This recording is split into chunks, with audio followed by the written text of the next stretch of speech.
അല്ലാണെങ്കിൽ എല്ലാരും ഉണ്ടല്ലോ, എന്താ സംഭവം? അന്ന് ഞങ്ങള് പിന്നെ കൂടപ്പുറപ്പ് നബീല് നാട്ടിൽ പോവാണ്. 19ാമത്തെ വയസ്സില് ഒരുപാട് സ്വപ്നങ്ങളുമായിട്ട് ദുബായിലെത്തിയിട്ട് ആ സ്വപ്നങ്ങളൊക്കെ പൂവണിയിച്ച് വീടുന്ന ഒരു സ്വപ്നവും പൂവണിയിച്ച് വളരെ സന്തോഷത്തോടെ ഹാപ്പിയായി പോകുമ്പോൾ ആ പോക്കിനൊരു സന്തോഷം വേറെയാണ്. എന്തോ രോമാഞ്ചം വരികയാണ് കേൾക്കുമ്പോഴും പറയുമ്പോൾ. കാരണം നമ്മളെ നബീല് പിന്നെ 4 വർഷത്തിന് ശേഷം 2 മാസം ലീവിന് പോവാണ്. അപ്പോൾ ഓന് യാത്രയപ്പാണെന്ന്. അപ്പോൾ പിന്നെ ഞങ്ങൾക്ക് പിന്നെ എനിക്ക് തന്നെ പ്രത്യേകിച്ച് പറയാൻ എനിക്ക് എന്താ പറയുക, എൻ്റെ വീഡിയോയും ക്യാമറയും കുറേ എഡിറ്റിംഗ് ഒക്കെ ചെയ്ത് ഈ നിലയിലാക്കിയിട്ട് പ്രധാന പങ്ക് വഹിച്ചൊരു വ്യക്തി കൂടിയാണ് നബീൽ.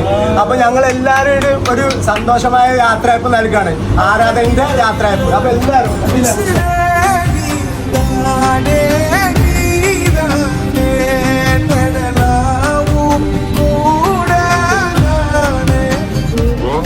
ചെറിയൊരു സന്തോഷം, ഒരു ചെറിയ സമ്മാനം കൊടുക്കുന്നു.